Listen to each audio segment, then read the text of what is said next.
Então, só com slide, mas daqui a pouco, Lia, deixa eu falar um pouco sobre o retiro. Nós contratamos o retiro para Páscoa em 2018. Nós contratamos quando estivemos nesse último retiro. Nos 2 anos anteriores, nosso acordo era feito com uma moça que trabalhava lá, chamava Fernanda. Quando chegamos ao retiro neste ano, esta moça tinha se desligado da empresa. Falamos com Kátia e havia o retiro, o espaço vago. Nós fizemos uma pechincha, conseguimos um preço legal e fizemos, então, eles mandaram para nós um contrato e nós fizemos o contrato para Páscoa do ano que vem, todo mundo pagando, algumas pessoas já começaram, etc. Quando começou o mês de julho, nós recebemos um telefonema da Fernanda. Ela havia retornado à empresa e ela, vendo que havia o contrato conosco, ficou com os cabelos em pé, porque antes dela sair, ela havia feito um contrato com uma outra igreja para a mesma data. E aquela igreja já havia feito pagamento de 70% do valor do retiro.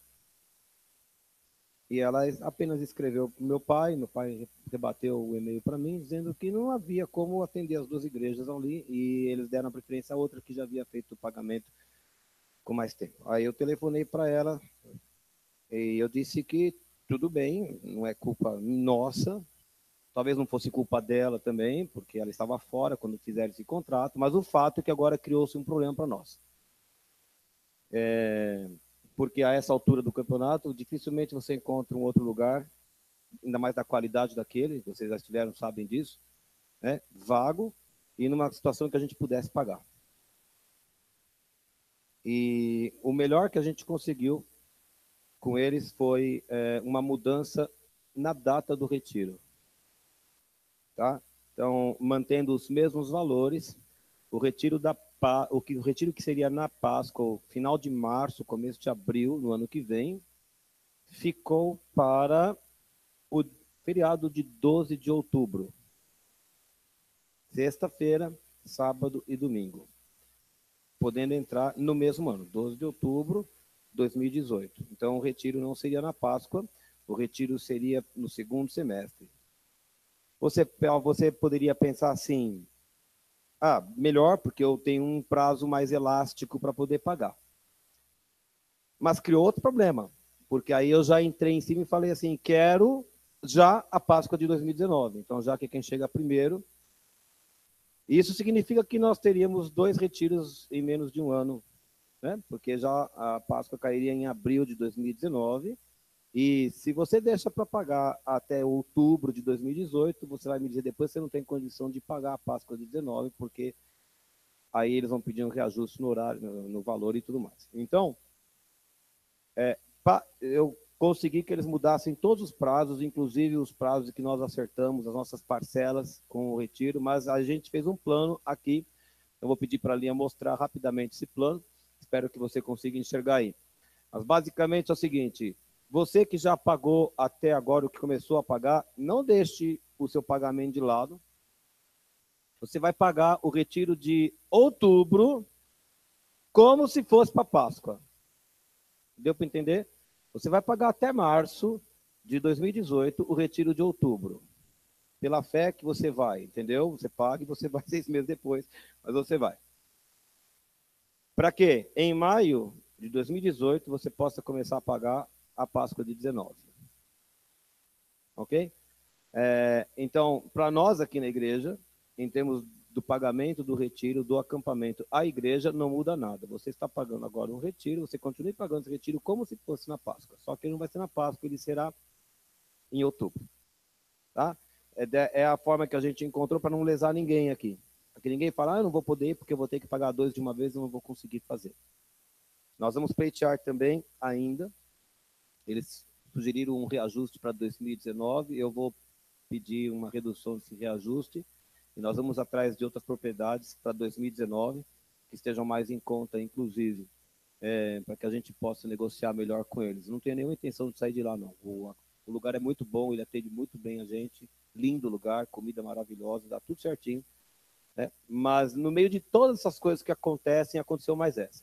Então não foi a igreja que negociou mal, não foi a Fernanda, alguém lá dentro não sabia desse contrato, e aí sobrou para a gente, né? Nós estamos, então, contornando. Então, no ano que vem haverá retiro, como sempre há, só que em outubro. Oi. 330, 110 por dia. Tá bom? Então é isso. Não fiquem preocupados, vai dar tudo certo. Ninguém tem que esquentar a cabeça com nada. Tá? José, deixa um pouquinho assim, porque eu vou precisar mais um slide daqui a pouquinho. Nós vamos à palavra do Senhor, vamos abaixar a cabeça, vamos orar aqui. Senhor, nós vamos abrir tua palavra e eu quero pedir que ela seja luz. Como diz no Salmo, a tua palavra é lâmpada para os pés, é luz para os nossos caminhos. E eu oro, Senhor, em nome de Jesus, ilumine a tua palavra para nós, que sejamos confrontados, admoestados, exortados, desafiados e alimentados pela tua palavra, em nome de Jesus. Amém. Eu cronometrei a pregação em casa, deu 30 minutos, mas é o Salmo 119. Vamos lá. Tudo pode acontecer, né? Você vai abrir no Salmo 119, que pode durar, então, 3 horas, Levi. Estou até pensando em cronometrar aqui, vai ser legal. Acho que vou fazer isso dessa vez. Você já cronometrou a pregação, José? Acho que eu vou fazer isso dessa vez, só para ver se cola mesmo. Você sabe que você faz um plano em casa e depois sempre tem que colocar mais uns 10, 15 minutos, que nunca sai igual, né? Mas vamos lá.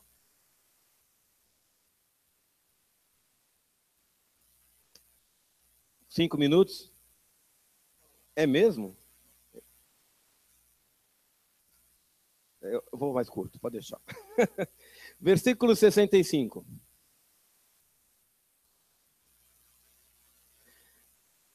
Minha versão é um pouco diferente da sua, mas vai lá, que dá para aguentar. Trataste teu servo com extrema bondade. 65, isso. Segundo a tua palavra, Senhor.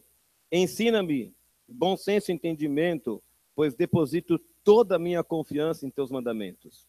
Antes de ser humilhado, eu andava extraviado, mas agora aprendi a obedecer a tua palavra. Tu és bom e tudo o que fazes é muito bom. Ensina-me os teus decretos. Os insolentes mancharam meu nome com calúnias contra mim, mas eu, de todo o coração, obedeço aos teus preceitos.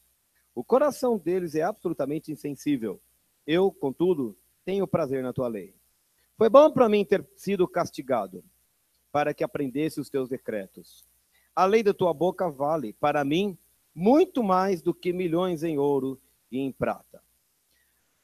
O trecho que acabamos de ler reflete um momento em que o salmista, Davi aqui, foi provado. E talvez ele tenha passado, inclusive, por humilhações. Ele fala no versículo 67 que foi humilhado.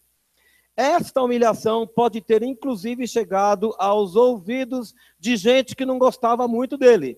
Porque ele fala ali de caluniadores, de insolentes. É possível que outros tenham ouvido falar das coisas e ainda aproveitado para falar mais ainda na orelha, né?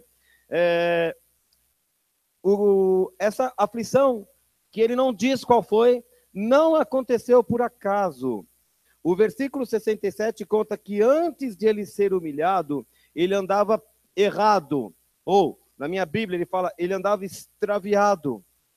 Mas ele compreendeu o que estava acontecendo, ele entendeu a disciplina de Deus sobre ele passou a observar a palavra de Deus sob outro prisma, e aprendeu a amar mais a palavra de Deus no meio de toda aquela circunstância que era adversa a ele. Então ele aprendeu algumas coisas que eu quero contar para vocês aqui. Lá no versículo 65, por exemplo, ele diz assim, trataste teu servo com extrema bondade. Lá no versículo 68 ele fala, tu és bom e tudo que fazes é muito bom. A primeira coisa que ele aprendeu é que mesmo quando Deus permite a aflição venha sobre nós, Deus continua sendo bom. Deus nunca muda seu caráter e tudo que ele faz é muito bom, embora não pareça para nós às vezes. Mas Deus não erra nunca. A segunda coisa que ele aprendeu é que Deus espera dos seus filhos uma atitude humilde de quem quer aprender mediante as circunstâncias que se apresentam. Então, lá no versículo 66, ele fala: ensina-me o bom senso e entendimento. Lá no versículo 72, ele fala: a lei da tua boca para mim vale muito mais do que milhões em ouro e prata. Então, ele descobre, o salmista descobre o valor da palavra de Deus por meio da dificuldade, no meio da dificuldade, e ele passa a amar mais a palavra de Deus. Ele fala: eu preciso conhecer mais desse Deus, no meio dessa circunstância toda. E esse é o resultado positivo. Depois, no versículo 69, ele fala sobre os insolentes, que mancharam o nome dele com calúnias. Pode saber que quando sai uma notícia a respeito de alguém, o outro que escuta sempre aumenta para piorar um pouquinho mais do que já foi. Não chore. Sempre alguém aumenta. E tem gente que gosta de aumentar. Eu não posso fazer isso. Eu não tenho como controlar o que o outro vai dizer. Mas, infelizmente, vão falar sempre. Faz parte. Faz parte. Aí, o que importa é como eu vou reagir em relação a isso. Então, ele aprendeu o seguinte: os insolentes vão manchar o meu nome com calúnias, mas eu vou continuar obedecendo ao Senhor. Não importa o que os outros estão dizendo. No versículo 70, o coração deles é insensível. Tem gente que parece que quer ver a coisa pegar fogo. Mas eu continuo tendo prazer na tua lei. O salmista aprendeu então que a calúnia, a fofoca, a maledicência, a intriga, dê o nome que você queira. Esses elementos só servem para desviar os nossos olhos do foco, do alvo.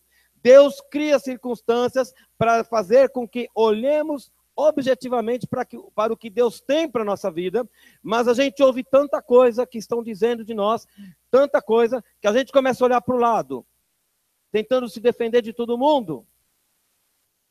E enquanto eu estou olhando para o lado, eu perco o meu foco. Esse falatório todo é apenas agente distrator, que provoca distração.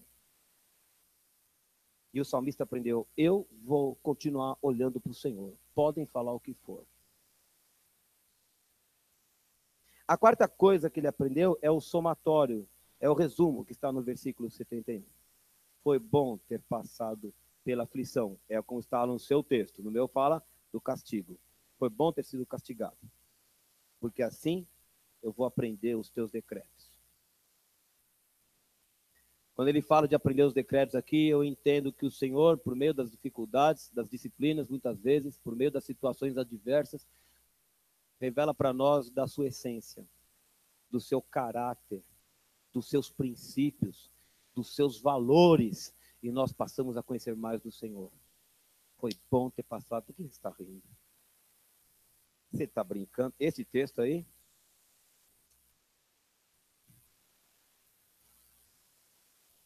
Absurdo isso. Posso continuar? Isso aqui está incrível. Bom, não vou. Eu tenho um cronômetro aqui. Vamos lá. Eu tenho um cronômetro na minha frente. Eu queria que você fosse comigo a Tiago, capítulo 1. Não, antes. João, capítulo 15. Desculpa, eu vou passar por João, capítulo 15 primeiro. Nós lemos esse texto outro dia. Eu quero ser muito rápido na exposição dos textos, porque eu quero a aplicação hoje de uma forma diferente aqui. João, capítulo 15, versículo 2. Você conhece, Jesus disse que o Pai é o agricultor, né? Ele é a videira, o Pai é o agricultor, e nós somos os ramos que estamos enxertados nessa figueira, nessa videira. No versículo 2, ele falou: todo ramo que estando em mim não dá fruto, ele corta. E todo o que ele dá fruto, o agricultor limpa, para que dê mais fruto ainda. A poda nunca é algo agradável. Eu não sou árvore, nunca fui árvore, né? Graças a Deus. Mas eu imagino que não seja agradável sofrer poda. Alguns dizem que as árvores sentem dor e tal, sei lá, né? Não vou perguntar para elas, não vale a pena gastar tempo com isso. Tem gente que fala com planta, mas acho que A recíproca nunca aconteceu. Acho. Mas na nossa vida, se Deus já podou alguma coisa em você, você sabe. A poda dói. A poda sempre dói. Mas o resultado que vem depois é sempre benéfico. O Nau conhece isso aqui muito bem. Você conhece, Nau? Você conhece, Nau? Você conhece, não conhece? Eu estou lá treinando lá, entendeu? O Nau capricha nas abdominais, né? Ele não me dá sossego. E ele fica só olhando para esse... Isso era um mamoeiro que alguém plantou lá em frente, do outro lado da calçada, em frente à minha casa. Eu acho que o Nau fica pensando só quando é que ele vai poder atravessar a rua, subir ali no tronco e pegar alguns e levar para casa. Eu tenho certeza disso. E o mamoeiro estava bonitinho, assim, com os ramos para tudo quanto era lado, mas deu uns mamões tão horríveis, gente, e não passou disso. Não passou disso. O mamão não cresceu. Essa é a primeira safra de mamão e continuou lá. Ninguém foi pegar. Nem passarinho está pousando ali nesse mamão aí. Não deu para nada. Sabe o que eles fizeram? Eles pelaram de novo. Tava lá com os ramos, ó. Alguém passou lá e cortou, parece um cocar, assim, uma coisa horrorosa ficou isso aí, né? Tá lá, por que eles cortaram? E alguém está querendo ver se cresce um mamãozinho melhorzinho. Deus faz isso na nossa vida. Às vezes a gente está dando fruto. Mas tá um fruto mirrado. E Deus fala, eu quero mais fruto, eu quero um fruto melhor. Eu quero uma categoria melhor de fruto. Poda, poda, poda. E a poda dói. A poda dói, mas ela é de Deus. Ela é de Deus. E o salmista aprendeu que tudo que Deus faz é muito bom. Pode apagar isso aí, pode acender a luz, viu, Josué? Porque agora vai dormir todo mundo aí. Agora vocês podem ir, sim, para Tiago, capítulo 1. Tiago, capítulo 1. Eu li isso numa reunião de jovens recentemente. E o Senhor me incomodou para trazer novamente esse texto. Tiago 1, versículo 2. Meus amados irmãos, considerai motivo de júbilo, ou de toda alegria, deve estar na sua versão aí, o fato de passardes por diversas provações, porque sabeis que a prova da vossa fé produz ainda mais perseverança, e a perseverança deve ter plena ação, a fim de que sejais aperfeiçoados e completos, sem que vos falte virtude alguma. Então, este texto de Tiago vai na mesma direção do Salmo 119, no trecho em que acabamos de ler. Ele está confirmando que a provação que Deus permite que nós enfrentemos se comporta como uma espécie de alavanca que joga o cristão para cima. E permite que o cristão desenvolva ferramentas e maturidade que ele não possuía antes. E é nesse viés que a gente precisa aprender a se alegrar nas provações. Óbvio que não é legal aquele momento. Mas se nós somos capazes de enxergar o que vem depois, e se nós somos capazes de crer que o que Deus está fazendo é para o nosso bem, e o que Deus está realizando é para um futuro proveitoso, é para uma condição melhor e superior àquela em que estamos agora, nós podemos começar a nos alegrar a partir de já. Porque é essa atitude de fé que agrada o coração de Deus. Deus quer ver como nós vamos reagir a uma situação que muitas vezes pode nos provocar muito desespero. E não tem nada de errado com o desespero. Jesus, diante da maior das suas provações, chegou a transpirar sangue. Paulo dizia, acho que em Coríntios, que muitas vezes ele se desesperou ao ponto de achar que estava para morrer. O desespero faz parte do ser humano. Nós somos sujeitos ao desespero. Mas a parte boa é que nós podemos entregar ao Senhor o nosso desespero e enxergar que lá na frente Ele está fazendo algo melhor que a gente não sabe o que é. Mas Ele está fazendo e é bom. Ele está fazendo e é bom. Por isso que a perseverança tem que ser completa. A perseverança tem que ir até os 45 do segundo tempo. E se houver acréscimos, tem que ir até os acréscimos. Se a perseverança for até os 44, ela não é completa e ela não atinge o objetivo final. Muitas vezes a perseverança de verdade é aquela que vai até depois da hora. Muitos aqui conhecem a famosa história, o pai já contou milhões de vezes, sobre a viagem que fizemos ao México. Eu não costumo contar a minha versão, ele sempre contou a dele. Mas há alguns aqui que não fazem nem ideia do que nós estamos falando. Então, resumidamente, em 3 minutos, aí, mais ou menos o que era o seguinte: tratava-se de uma convenção no ano de 1995. Nós éramos de outro ministério e nós tínhamos uma convenção no México, no mês de julho. No final do mês de junho, passagens compradas, passaporte, todo mundo com passaporte certinho, nós fomos até o consulado para obter o visto. E lá na porta, uma mulher no consulado perguntou para ele o que a gente ia fazer no México. Era uma convenção de várias igrejas, de uma igreja que tinha filiais em vários países. E ele falou que nós estávamos indo como participantes daquela convenção. Foi o suficiente para a moça falar assim: vocês não vão coisa nenhuma. O México é um país muito católico e não abre as portas para nós, para os evangélicos. Quando soube que se tratava de uma convenção de evangélicos, a mulher falou: vocês não vão.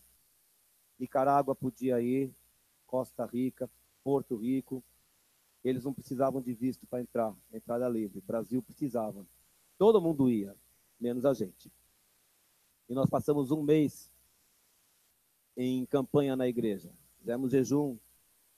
Eu dirigia louvor 3 vezes por semana. E todo culto, louvor de guerra, guerra, guerra, guerra, guerra, espancando o diabo de tudo que era jeito, para a gente conseguir. Quase que eu estava compondo já música de guerra, porque acabou o repertório. E nada, nada, nada, nada. Quando chegou a última semana, eu não aguentava mais. Eu estava orando durante aquele mês, eu orava e Deus me deu visão mesmo, com esses olhos aqui, eu me via ministrando num lugar muito grande o louvor. E eu orava em cima das visões, das revelações e da promessa de que Deus é vencedor. Mas quando chegou a última semana, não tinha mais o que fazer. Não havia forma. Quando chegou o penúltimo dia, eu desisti. E eu falei: chega. Eu dizia para Deus: não está certo, eu canto lá na igreja que o Senhor é vencedor sobre todas as coisas, mas o Senhor não consegue fazer a mulher quebrar o coração dela? Assim não vai dar. E meu pai dizia para o Senhor: eu tenho um grupo, eu oro com um grupo, eu dirijo um grupo, e nós ensinamos que, porque eu falei a verdade, nós estamos sendo prejudicados porque eu falei a verdade. Podia ter dito que nós íamos lá fazer qualquer outra coisa. Então nós estamos andando na verdade e dizendo as verdades da palavra do Senhor, e as coisas estão andando ao contrário. E quando chegou na véspera, eu falei para ele: acabou, para mim acabou.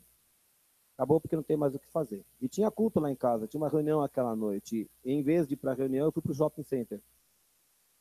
Eu estava meio triste, desanimado mesmo. Eu falei: não vou assistir reunião nenhuma, não tenho condição de fazer coisa nenhuma. E fui para o shopping, onde estava havendo uma inauguração de uma loja assim, mas o pessoal mais granfino que eu já vi na minha vida, as roupas mais belas, as taças, uma coisa do outro mundo. E eu estava sentado assistindo aquela festa toda. Ninguém me convidou, mas eu estava sentado lá perto assistindo. E Deus falou nesse ouvido aqui: você não é daí. Você não é desse lugar. Eu te chamei para outra coisa. Eu estava olhando, né? Essas pessoas são felizes. Elas constroem, elas fazem, elas realizam, elas ficam ricas. Essas que estão, o que nós estamos fazendo lá, lutando? Se eu aparecesse como um cara rico, eu estava no México, eu até um lugar mais caro. Mas Jesus falou aqui: você não é daí. Você é de outro lugar. Voltei para casa, o culto dele estava terminando lá, quando me disseram que o pastor Ricardo havia ligado para mim e queria que eu retornasse, ele falou: nós temos uma bala na agulha. Amanhã vai chegar a autorização pelo consulado do México, precisa de alguém na igreja para receber um fax.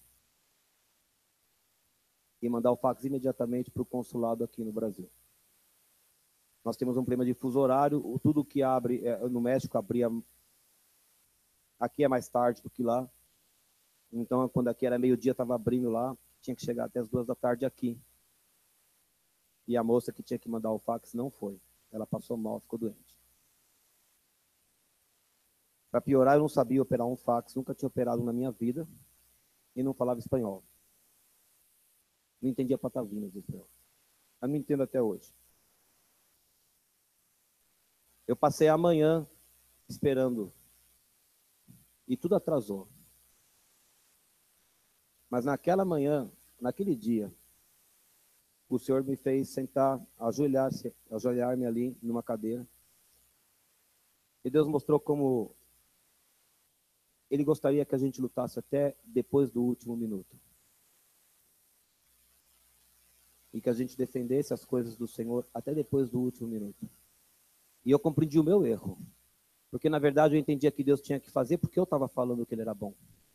Deus tinha que fazer porque eu disse que Ele manda. Deus tinha que fazer porque eu falei. Deus não tem que fazer nada porque eu disse. Ele faz do jeito que Ele quer. E se Ele não fizer, continua sendo bom. Foi quando eu me curvei, me ajoelhei e pedi perdão pelo meu pecado. E eu disse a Deus, quer a gente vá, quer a gente não vá. Porque a questão é que eu tinha desistido de ministrar louvor a partir daquele dia. Quer a gente vá, quer a gente não vá. O meu louvor o Senhor terá sempre dos meus lábios. Naquela tarde choveu granizo em São Paulo. Uma tarde de julho, choveu granizo, inundou a cidade. O voo atrasou 1 hora. O resto da história ele conta. Às 7 horas, o avião acho que passou às 6, o voo atrasou para 7. Às 7 horas havia uma porção de mulheres sapateando e orando em línguas lá no saguão do aeroporto, gritando, feito umas loucas. E meu pai e eu correndo atrás do check-in, nos escritórios da empresa, para a gente entrar no avião 1h30 depois. Mas a gente foi para lá. Às vezes Deus quer que a gente seja... A perseverança tem que ter ação completa. Perseverar até o penúltimo minuto não é perseverar completamente.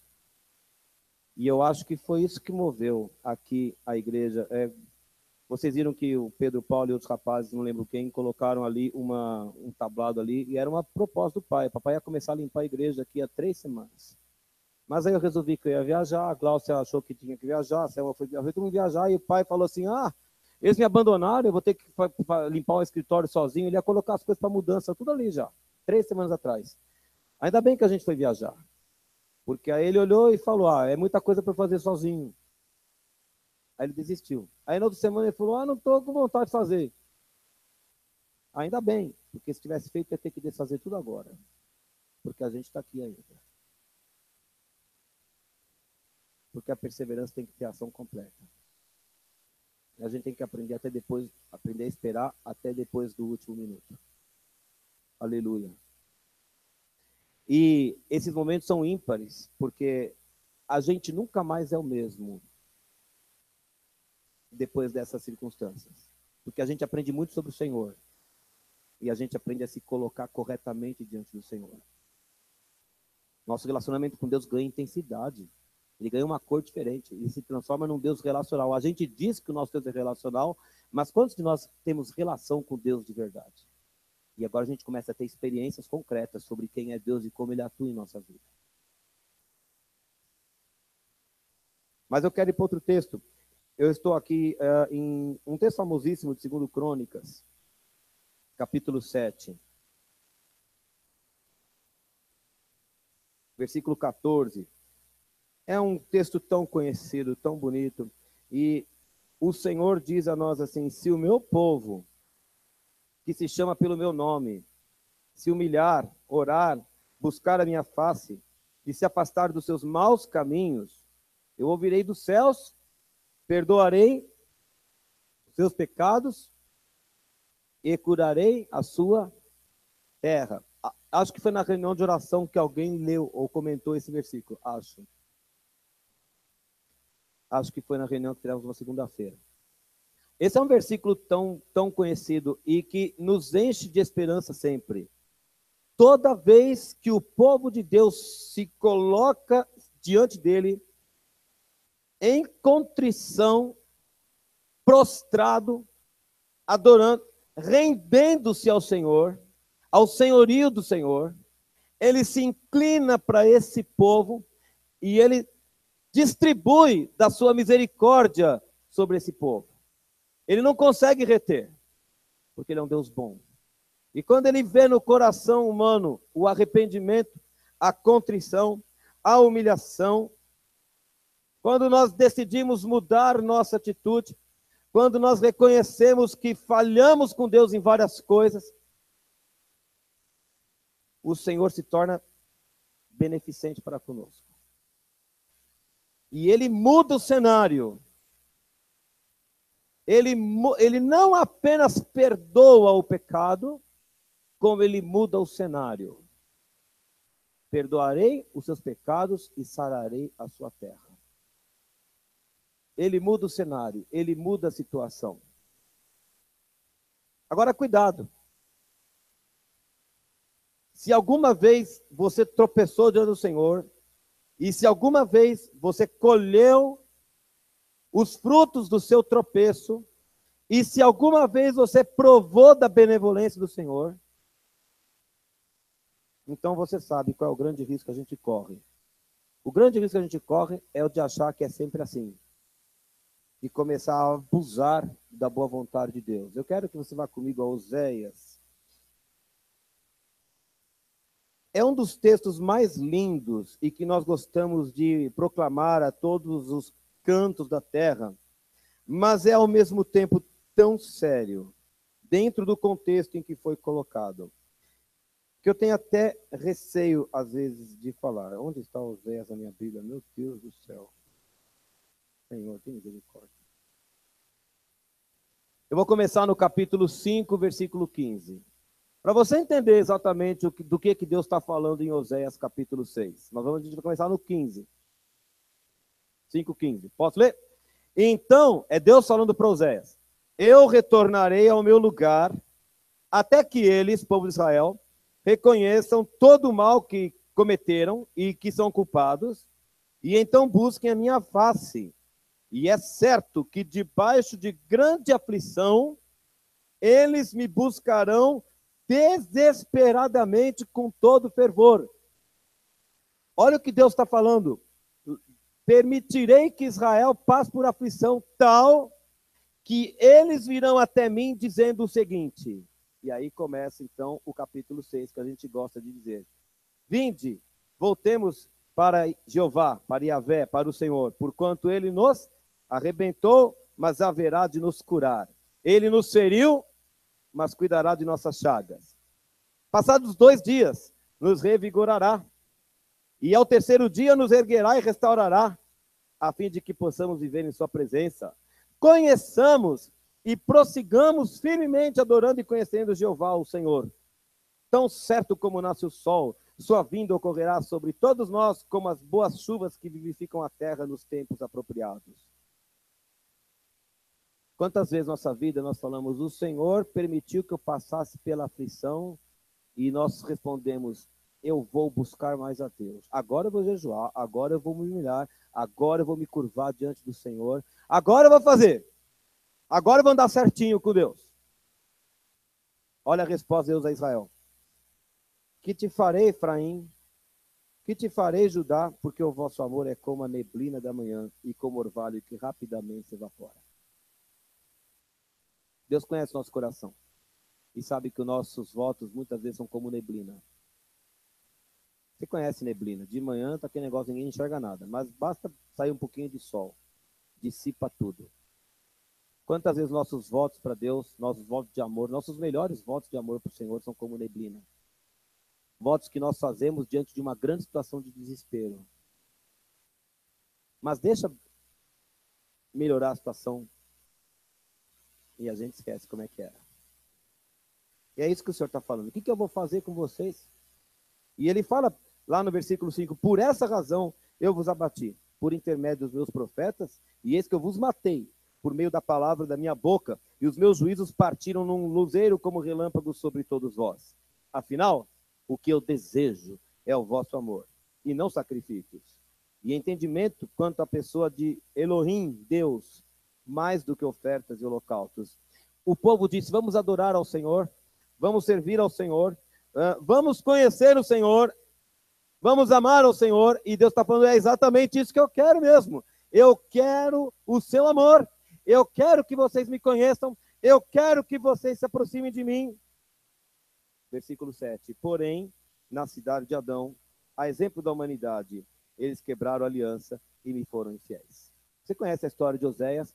Oséias é um profeta que Deus chamou para se casar com uma mulher infiel, uma mulher adúltera.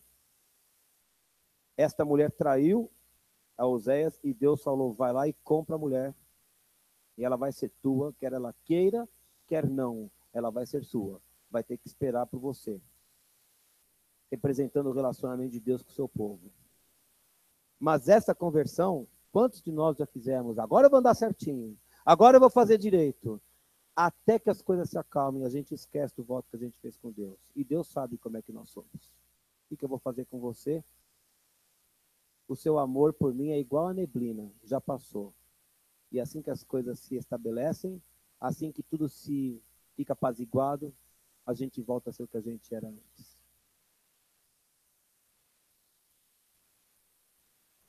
Não é esse tipo de conversão que Deus quer de nós.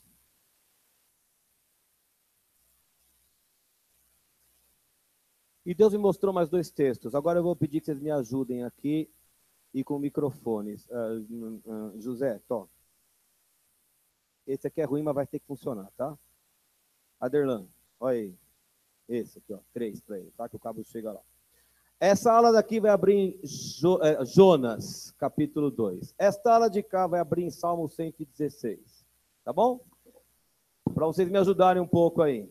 E eu vou ficar com a Bíblia aberta nos 2. E a minha meia hora já passou. Eu sabia que não ia dar tempo. Mas vamos lá. É 116. Eu estou em Jonas 2, em Salmo 116. E a gente vai fazer uma leitura paralela, viu? Então, quem não estiver com o texto aberto, vai abrir os ouvidos e prestar atenção à leitura do outro. Eu estava lendo esses 2 textos aqui por causa do versículo que Deus me deu para essa pregação. E agora eu começo a pregação. Até agora era tudo uma introdução, a pregação dura 5 minutos. O versículo que Deus me deu nesse ouvido de cá foi assim: o que eu votei, pagarei. O que eu votei, pagarei. E eu fui procurar, achei que estava no Salmo. E eu descobri que estava em Jonas. E eu achei muito engraçado, porque pouco tempo atrás eu falava, mas quem é que vai pregar alguma coisa em Jonas? Eu falei, gente, vamos fazer uma pregação em Jonas? Um dia eu pensei, vamos ler. Eu falei, mas não tem, eu vou só para xingar o Jonas, né? Depois o Senhor falou, Jonas, né? O que eu prometi eu vou pagar. Mas eu quero que vocês vejam que o Salmo 116 e Jonas 2 têm pontos de contato muito lindos. Porque são situações idênticas à do Salmo 119 que acabamos de ler hoje. Queria que você visse Jonas 2, versículos 2 e 2. Quem está com Jonas, Aderlan? Nós vamos começar com Jonas. Jonas passou por uma situação absolutamente desesperadora. Aderlan, leia 2, 3 e 5. E disse, na minha angústia clamei ao Senhor, e ele me respondeu. Do ventre do abismo gritei, e tu me ouviste a voz, pois me lançaste no profundo, no coração dos mares, e a corrente das águas me cercou. Todas as tuas ondas e as tuas vagas passaram por cima de mim. As águas me cercaram até a alma, o abismo me rodeou, e as algas se enrolaram na minha cabeça. O Salmo 116, versículo 3, José, por favor. Laços de morte me cercaram, e a angústia do inferno se apoderaram de mim. Caí em tribulação e tristeza. Ambos passaram por uma situação desesperadora, e ambos clamaram ao Senhor. Jonas, capítulo 2, versículo 2, e depois o versículo 7. E disse, na minha angústia clamei ao Senhor, e ele me respondeu. Pode ler o 7. Quando dentro de mim desfalecia a minha alma, eu me lembrei do Senhor, e subiu a ti a minha oração, no teu santo templo. Amém. E no Salmo 116, versículo 4. Então invoquei o nome do Senhor. Ó Senhor, livra-me a alma. Os 2 clamaram ao Senhor. Mas não só isso. Deus entrou com uma provisão em ambos os casos. Jonas, versículo 2 e a segunda parte do versículo 6. E disse, na minha angústia clamei ao Senhor, e ele me respondeu. Do ventre do abismo gritei, e tu me ouviste a voz. Desci até os fundamentos dos montes, desci até a terra, cujos serrolhos se correram sobre mim para sempre. Contudo, fizeste subir da sepultura a minha vida, ó Senhor, meu Deus. Fizeste subir da sepultura a minha vida. No Salmo, versículos 2, 6 e 8. Versículos 2, 6 e 8. Porque inclinou para mim os seus ouvidos, invocá-lo-ei enquanto eu viver. O Senhor vela pelos simples, acha-se prostrado e ele me salvou. Achava-me prostrado e ele me chamou. Me salvou. 8. Pois livraste da morte a minha alma, das lágrimas os meus olhos e da queda os meus pés. Então, quando Deus vem com intervenção e promove a mudança do cenário, isso deve trazer ao nosso coração uma nova atitude, uma postura diferente. Alguma coisa acontece dentro de mim, porque eu estava na pior das situações, eu clamei ao Senhor, Ele respondeu e me atendeu. Veja lá Jonas, versículo 9. Mas, com a voz do agradecimento, eu te oferecerei sacrifício. O que votei, pagarei. Ao Senhor pertence a salvação. E no Salmo, versículos 12 e 14. Que darei ao Senhor por todos os seus benefícios para comigo? Cumprirei os meus votos ao Senhor na presença de todo o seu povo. O que eu vou dar ao Senhor por todos os benefícios que Ele tem feito por mim? Eu vou cumprir os meus votos todos. Quando Jonas disse isso para o Senhor, como é que é? O que prometi? O que votei, pagarei. O que votei, pagarei. Quando ele disse isso, o versículo 10 diz que Deus deu uma ordem ao peixe e vomitou Jonas na praia.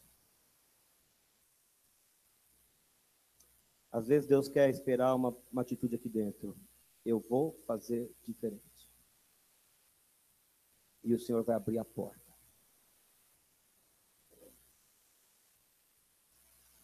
Por que eu vim dizer essas coisas para os irmãos aqui?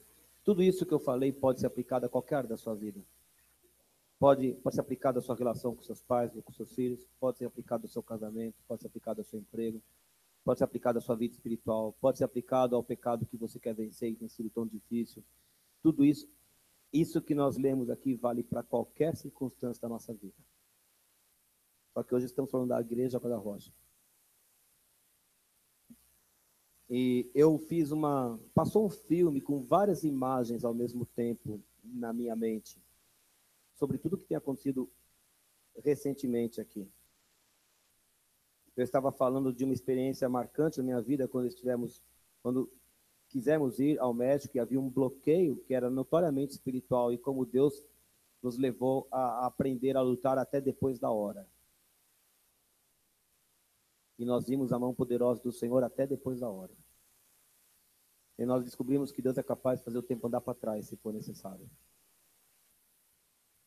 Deus domina o clima. Deus faz qualquer coisa. Deus faz o que Ele queira fazer para cumprir seus propósitos. Eu ouço falar muito sobre essa igreja desde o tempo da casa do Pai, como um grande navio. Fernando falou semana passada sobre um barco. Lembra? Você falou para mim de barco? E acho que foi a Cláudia essa semana que falou sobre um barco onde iam os discípulos e as tormentas. O Senhor fala constantemente para nós como um barco. E, sabe, o barco sempre está sujeito às tempestades. E sujeito a balançar para todos os lados. Mas ele vai chegar. Mas ele vai chegar onde Deus determinou que ele vai chegar. Porque o Senhor Jesus vem ao barco no meio da noite. Nos diz que quando bate o desespero, o Senhor Jesus vem. Ele vem de onde tiver que vir. Ele vem. Ele entra no barco, ele dá uma ordem ao vento e a situação sossega. Quem é este que até o vento obedece? O Vitor, numa reunião de oração que fizemos na casa do Paulinho, viu um nevoeiro. E na verdade você tinha visto o barco, né? E o nevoeiro. E o nevoeiro assim, a gente está navegando e não sabe para onde, não sabe para onde, não sabe para onde a gente está indo, a gente não sabe para onde a gente está indo. Mas tem um momento em que a luz começa a bater e o sol começa a brilhar e o nevoeiro se dissipa e a gente enxerga claramente o que vê pela frente. Talvez hoje a gente só veja névoa na nossa frente. Mas esse nevoeiro vai se dissipar. Porque o Senhor é Deus que intervém. Esse nevoeiro vai se dissipar. Nós temos vários textos. Nós clamamos ao Senhor. Nós clamamos ao Senhor e nós estamos aprendendo muito sobre o caráter do Deus que nós servimos. O Senhor mandou a gente pregar aqui, nesses dias, sobre a necessidade de aprender a perdoar. Isso estava no Salmo 119. Estão falando mal de mim. Estão falando mal de mim. Estão falando, tem gente dando risada. Até vieram falar assim, é verdade que a igreja acabou? A igreja não acabou coisa nenhuma. Eu falava com a Anice outro dia, a gente sente o pulso aqui, ó. Tem pulso. Cada culto que temos vindo aqui às quintas-feiras, a cada culto aos sábados, a cada culto aos domingos, a cada reunião que fazemos domingo pela manhã. Quando acaba a reunião, eu sinto que tem pulso aqui.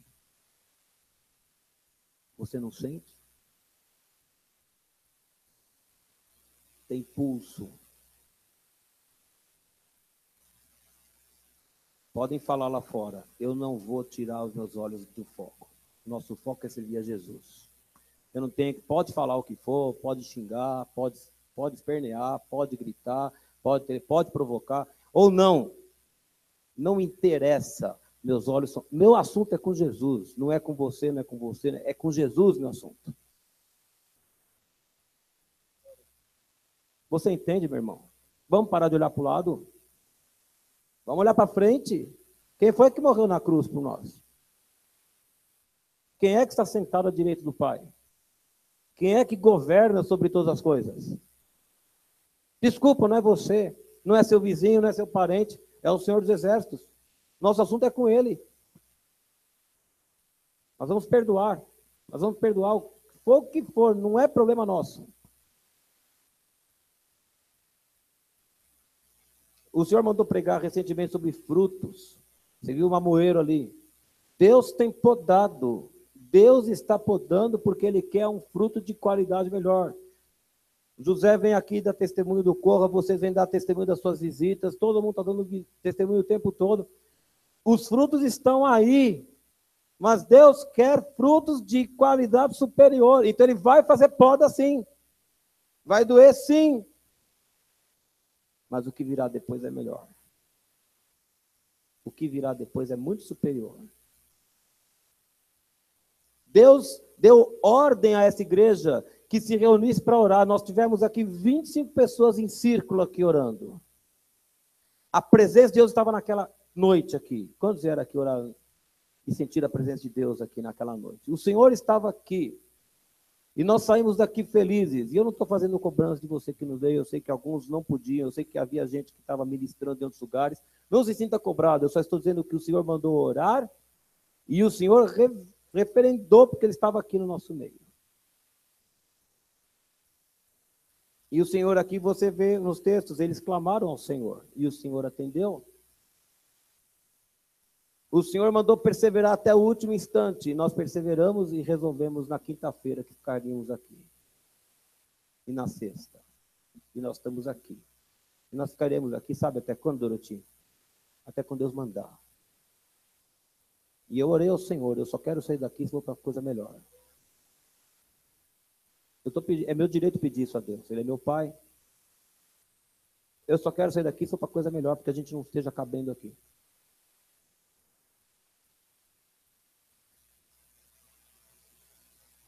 Mas, tudo isso que eu estou falando hoje foi por causa do final do culto da semana passada. O pastor de Cram veio aqui à frente e falou assim: Senhor, se o Senhor permitir que a gente continue aqui, nós vamos fazer diferente. Ele disse e vocês oraram, e vocês repetiram essa palavra. Sabe o que você fez, meu querido? Você fez um voto. Não sei se você tinha dimensão disso, você fez um voto. Se o Senhor permitir que nós continuemos aqui, nós não dissemos nós dissemos eu vou fazer diferente. Agora presta atenção, o Senhor permitiu. Você entendeu o resto. O que eu votei, pagarei. Nosso assunto é com Jesus de Nazaré. Pelo Fábio, ninguém precisa ficar aqui. Não vale nada. Pelo Dicran, não precisa. É por causa do seu voto com o Senhor. Esta igreja será uma igreja com o foco correto. Nosso assunto é levar o reino de Deus aos outros. Pregar o evangelho. Libertar o cativo em nome de Jesus. O nosso assunto é espalhar o evangelho. E adorar o nome do Senhor. É só isso. É só isso. E já é muito bom. Foi Deus quem nos colocou nessa situação toda. Porque nós estávamos muito dispersos. Nós estávamos muito preocupados. Doutrina isso, música aquilo, o culto dura tanto, o culto é à noite, devia ser de manhã e não à noite. Para. A gente não veio aqui para discutir nada disso. A gente veio aqui para servir o Senhor. Esta não é uma igreja em processo de falência. É uma igreja em processo de poda, passando por uma recuperação, tem vida nela e que está sendo edificada para a glória do Senhor. O que Deus requer de nós é que levemos nosso voto a sério, porque nós fizemos um voto diante do Senhor. Naquele dia, eu me ajoelhei diante do Senhor e falei, mesmo que a gente não pise em avião nenhum, o meu louvor subirá para sempre. Eu tive muitos motivos depois daquilo para deixar de fazer o louvor a Deus. Motivos particulares. Mas toda vez que eu lembro disso, eu falo, Deus, aquele dia eu prometi para o Senhor, eu não posso falhar com a minha palavra. E não vou falhar, se Deus quiser. Você que vê a internet deve ter reparado o texto que eu coloquei no final, hoje lá no Facebook. Deuteronômio 23. Para você que não tem Facebook, eu leio. Sabe, o mais legal, eu espero que você acredite no que eu estou dizendo. Esses versículos estavam na minha cabeça já há uma semana, esse filme todo se desenhando na minha mente. Eu me sentei hoje pela manhã e escrevi essa palavra toda que estou trazendo a vocês. E depois eu fui fazer a minha leitura diária. E quando eu fui ler o primeiro texto que eu abri, Deuteronômio 23, que diz assim: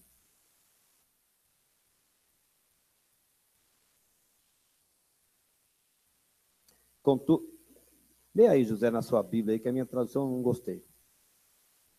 O que proferiram os teus lábios, isso guardará e o farás, porque votaste livremente ao Senhor teu Deus, o que falaste com a tua boca.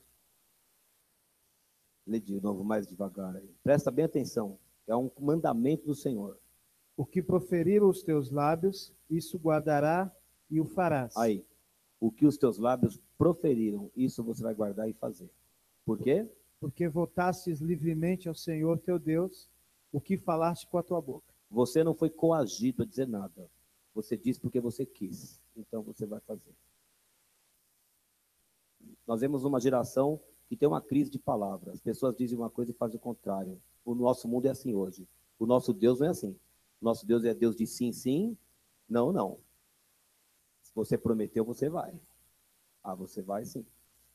Porque esse é o caráter do Deus que nós servimos. Nós somos como Ele. Eu quero terminar com um versículo, quero profetizar sobre essa igreja. Eu quero que você levante suas mãos aqui. Para acabar com esse nevoeiro de uma vez.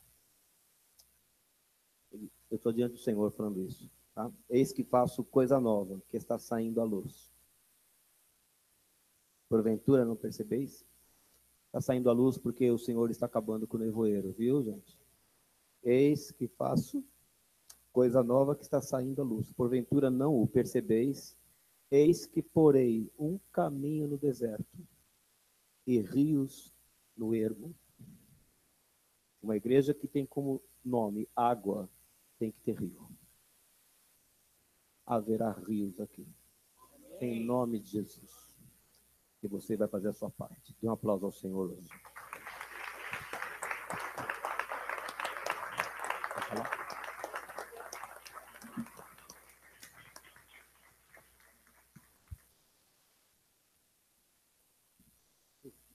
Eu tinha dito a Silvia, antes de você chamar a ceia, me chame. Eu tenho algo a dizer. Eu fico abismado como as coisas acontecem comigo. Eu tinha muita coisa para dizer naquele momento em que eu vi antes. Vocês viram que eu embatuquei aqui e falei, cadê? O que é? E deu um branco. Enquanto eu estava lá e o Fábio estava pregando, eu falei, agora sei porque que eu não lembrei de nada. Porque eu tinha que falar depois. Estragaria tudo se eu dissesse antes. Porque eu falei sobre a situação da igreja, eu falei que o coração do reino mudou, eu falei que Deus deu força para a igreja e que eu achava que essa força podia ir até novembro, dezembro, mas, amados, o essencial eu não disse. Deus está operando coisas aqui e Deus vai fazer coisas maiores. Há grupos pequenos ainda que estão operando o reino, segundo aquele objetivo de visitar. Agora eu perdi a folhinha, só tem uma frase escrita aqui, mas eu acho. Aleluia. E esses grupos estão dando testemunho aqui mais nos outros dias, mas hoje o Trovão veio aqui e deu testemunho. Mas nós temos lá na casa dos Colete, 8 pessoas estavam lá, algumas já se inclinaram para o Senhor. Temos ali a irmã, esqueço o nome, Andréa, que também na casa dela há grupos indo. Temos ali a irmã, a Kelly, que lá na casa dela também alguma coisa está rolando e depois de lá para outro lugar. E temos ali, cadê? A Clara, e coisas tremendas. As coisas que estão acontecendo nessas casas são coisas de sinais, são coisas do poder de Deus. Deus tem feito coisas e vai fazer mais, mas ainda são poucos.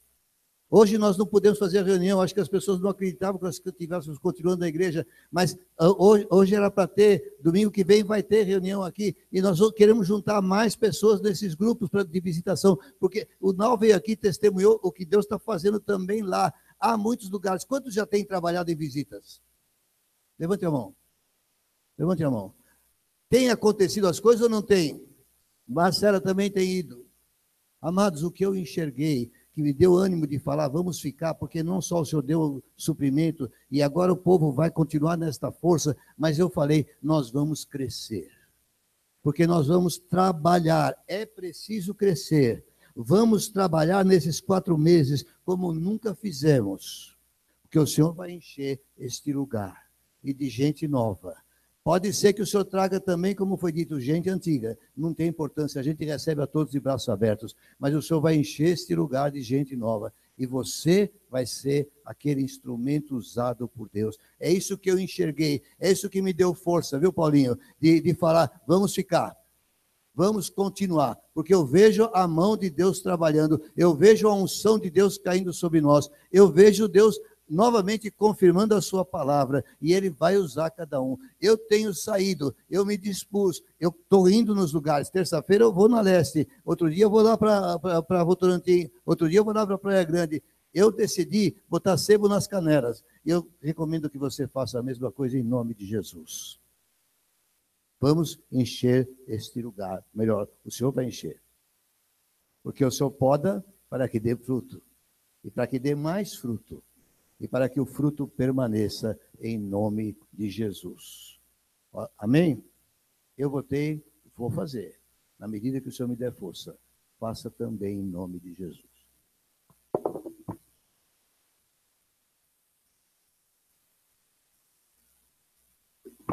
Eu podia ter falado na hora do testemunho, Edu me cutucou algumas vezes, eu falei, não, vai você, mas eu queria só te contar uma coisa desse culto de quarta lá na casa da Clara.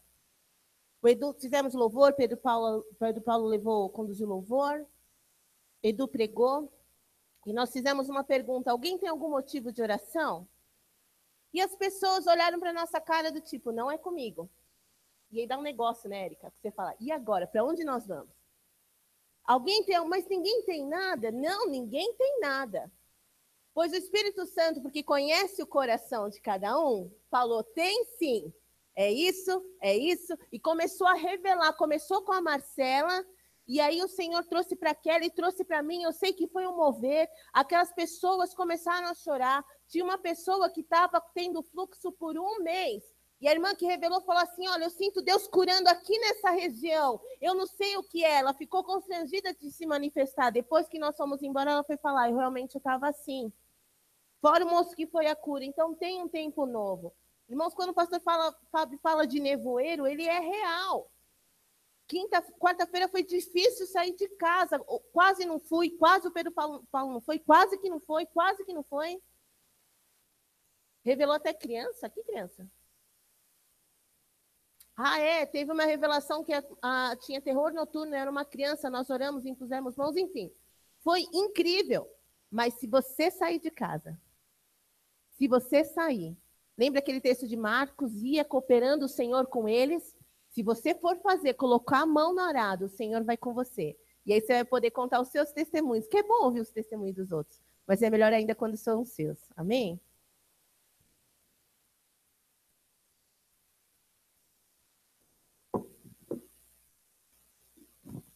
Eu ia esquecendo, mas a gente sente falta de todos, mas eu estava sentindo falta do Mário e da Cristina, mas ele está no hospital. Não sei se já saiu, mas ele estava no hospital. E eu quero que a gente ore por ele agora, em nome de Jesus. Acho que ele ficou muito emocionado com o retorno da Mariana. Fique de pé, igreja. E depois você entra com isso. Depois você entra com isso. Eu não. Você está falando. Você entra. Pai amado, em nome de Jesus, nós te agradecemos pela vida do Mário e da Cristina. Eles têm sido bênção nesta igreja.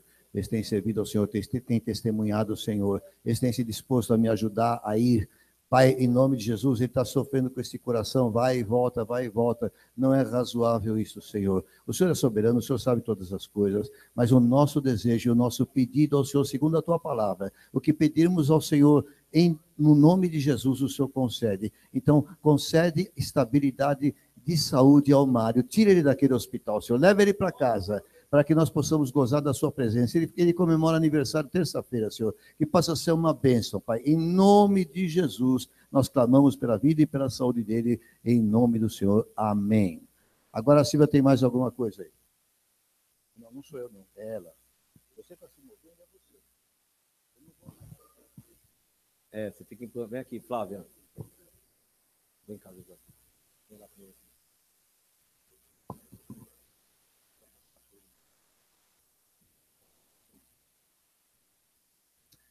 A Flávia fez uns exames, os resultados não foram muito satisfatórios, na verdade foram preocupantes, e nós vamos orar por ela, vai fazer a cirurgia, vai passar por uma cirurgia.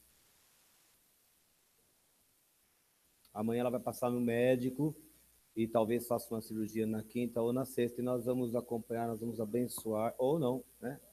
Ou não, nós vamos orar que o Senhor intervenha, né? E nós vamos manifestar todo o nosso amor pela família, ok? Vamos orar aqui. Estenda suas mãos. Um pouquinho mais para frente, Flávia, por favor. O Pai, em nome de Jesus, que o poder do Senhor invada ela agora. Toque no corpo dela agora. Em nome de Jesus. O poder de Deus cure ela agora, Senhor. Em nome de Jesus, nós declaramos o poder do Senhor, o poder de cura sobre a vida da Flávia agora. Em nome de Jesus, Pai, nós cremos na manifestação da Tua glória e Te louvamos porque o Senhor é Deus Todo-Poderoso. Por isso que o Teu fogo agora queime toda a enfermidade. Queime toda a enfermidade agora, até a raiz, em nome de Jesus. Receba, receba, receba. Em nome de Jesus, seja curada pelo poder do nome do Senhor. Amém. Aleluia. Aleluia. Aplauda o Senhor, nós cremos no poder do Senhor. Amém. Quem vai aparecer aí? Quem?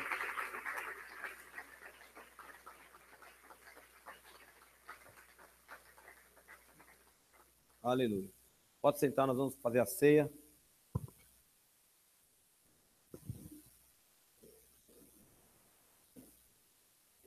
esse fio aqui, cara. Esse fio aqui tá muito.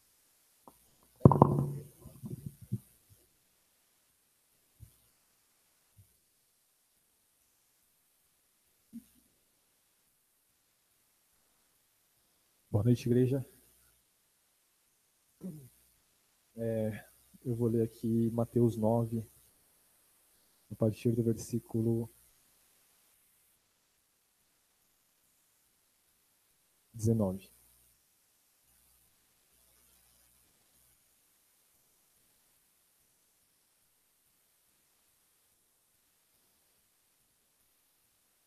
E Jesus, levantando-se, o seguia e também aos seus discípulos. E eis que uma mulher que durante 12 anos vinha padecendo de uma hemorragia, veio por trás dele e lhe tocou na orla da veste.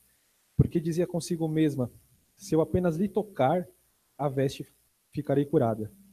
E Jesus, voltando-se e vendo-a, disse, tem bom ânimo, filha, a tua fé te salvou. E desde aquele instante a mulher ficou sã.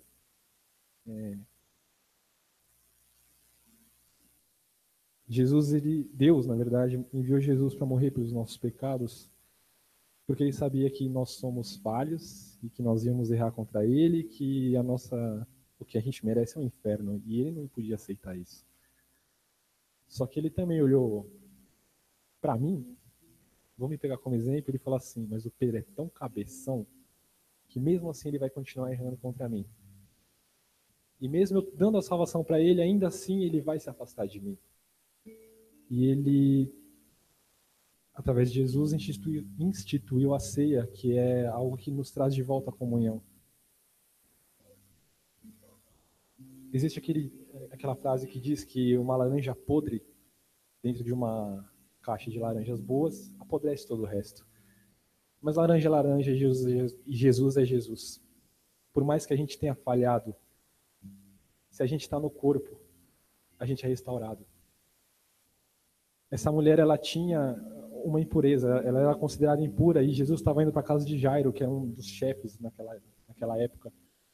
E ele estava indo para a casa dele, e se ela tocasse nele, ele ia ser considerado impuro. Só que Jesus é Jesus. E na hora que ela toca ele, é ela que se torna pura. Venha tomar a ceia hoje, não só se você tiver algum pecado, querendo retornar ao corpo de Cristo, mas sabendo que no corpo dele, fazendo parte desse corpo, coisas excepcionais vão acontecer com a gente. E grato, principalmente, pela bênção que ele dá para cada um de nós de fazer parte do corpo dele. Amém?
Amém, irmãos. Gostaria que vocês abrissem.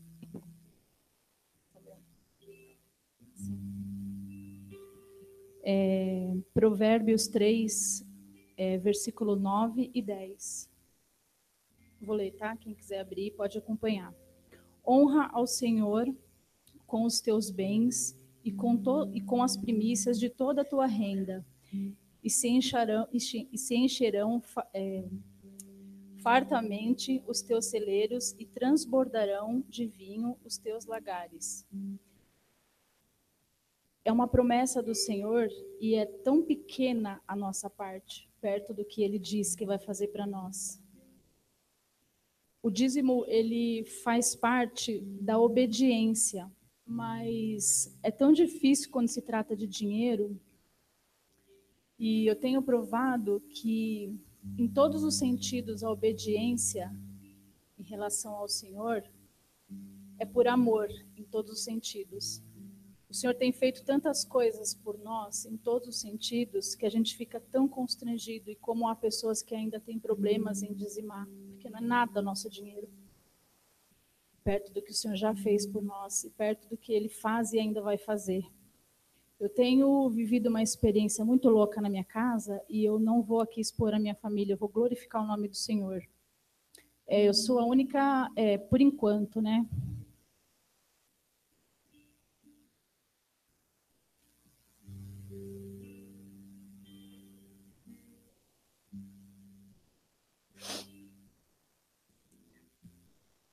Por enquanto, sou a única dizimista na minha casa. Mas há um tempo atrás, a minha casa estava toda enrolada e as dívidas estavam todas enroladas. Meu filho foi mandado embora, não recebeu nada.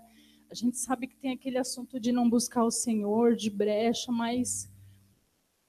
E eu sou a que menos ganho na minha casa, né? E eu sou fiel no dízimo. Que loucura isso. E é o amor que eu tenho pelo Senhor. O Fábio falou que muitas vezes a situação, ela nos leva, não falou em desistir, mas a quase desistir. E aí quando a gente começa a ouvir algumas coisas que o Senhor vem ministrando no nosso coração, eu costumo dizer que eu não olho mais a minha casa e nem muitas coisas. Eu espero, como o José pregou aqui, né? A esperança, a gente não pode deixar a expectativa morrer. Né? Então, esse tem sido o meu caso. E aí, nessa situação toda, nesse caos todo que a minha casa se encontrava, eu ergui as minhas mãos e falei, Senhor, se o Senhor fizer, eu vou te amar, se o Senhor não fizer, eu vou te amar, porque sem o Senhor, pagando ou não as minhas dívidas, é muito pequeno, sem o Senhor eu não vivo. Sem uma casa eu vivo, sem comida eu vivo, mas quem prova verdadeiramente do Senhor não consegue mais viver sem Ele. Então eu disse, Senhor, eu ergui as minhas mãos na minha casa e disse, Senhor, abençoa a minha casa e muda a situação. E o Senhor mudou. O Senhor mudou porque a gente não depende, a gente depende das misericórdias dEle e o amor dEle por nós é tão grande porque... Meu marido não dizima, os meus filhos não dizimam, mas a Lia falou aqui a semana passada e foi tão lindo que ela disse, quem não pode dizimar com dinheiro, se doa ao Senhor, e foi quase profético, foi profético que ela disse, porque aí a pastora convidou a igreja para participar de uma doação para fazer as coisas, né? E interessante que ela disse que, enquanto ela limpava o chão, ela sentia uma felicidade, uma alegria no coração. Muitas vezes, essa alegria eu sinto olhando o caos na minha casa. Eu sinto uma alegria que é muito sobrenatural. E é muito louco saber que a minha casa está toda organizada. O que faltava, não falta mais. Meu filho arrumou emprego. E esse é o amor do Senhor. O Senhor sabia que aquilo estava entristecendo a minha vida, porque a mulher dentro de casa sabe o que falta, o que não falta, o que paga, o que não paga. Então, de certa maneira, o Senhor estava vendo as dificuldades que eu estava passando e o sofrimento que tinha no meu coração. Então, o Senhor, Ele mudou a situação da minha casa. Minha casa, graças a Deus, a gente espera a conta para pagar com a graça de Deus. Isso é muita misericórdia do Senhor. E eu estou muito feliz também com o que o Senhor fez nesta casa. O Senhor é muito maravilhoso. A semana passada estava todo mundo esse horário desesperado e no bom sentido, né? Orando muito, buscando o Senhor, e o Senhor é fiel, e eu creio que o Senhor é muito mais interessado por este lugar do que qualquer um de nós, porque esta casa é do Senhor, é interesse do Senhor. Então, eu creio em nome de Jesus que tudo vai dar certo. Queria convidar vocês a trazerem os dízimos e as ofertas, com coração grato a Deus, porque o nosso dinheiro é muito pequeno em vista do que o Senhor tem feito por nós.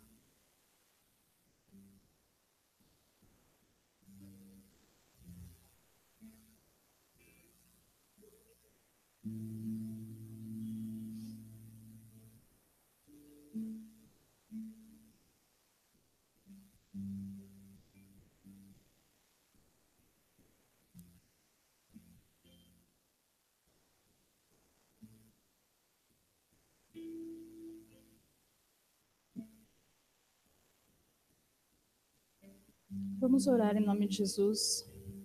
Senhor, nós somos gratos porque o Senhor deu recursos para que essa igreja permanecesse neste lugar, e eu peço em nome de Jesus que todo recurso necessário para esta casa venha das tuas mãos, Senhor. Mova o coração das pessoas em nome de Jesus. Coloca no coração delas a disposição e a gratidão, Senhor, de obedecer, dizimando, Senhor, e ofertando em nome de Jesus. Pai, eu peço também em nome de Jesus que o Senhor abençoe todos aqueles que não possam dizimar ainda, e que o Senhor abra uma porta de emprego para eles, para que o sustento venha, para que a obediência venha, que a nossa igreja seja ajudada também com esse benefício do dízimo, Senhor. Eu peço que o Senhor abençoe toda a oferta e todo o dízimo, Senhor Jesus, desta casa, Pai, em nome de Jesus. Amém.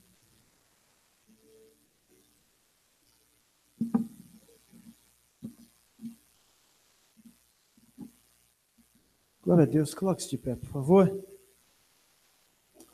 Aleluia. Pai, nós te louvamos por tudo que o Senhor falou conosco aqui essa noite, por tudo que o Senhor tem feito por nós. Nós somos muito gratos ao Senhor, muito gratos pela tua fidelidade, pela tua bondade, em nome do Senhor Jesus. Que a graça maravilhosa do Senhor Jesus, o amor do nosso Deus e Pai, a comunhão maravilhosa do teu Espírito esteja conosco hoje, amanhã e até a tua volta, Senhor, em nome de Jesus. Amém.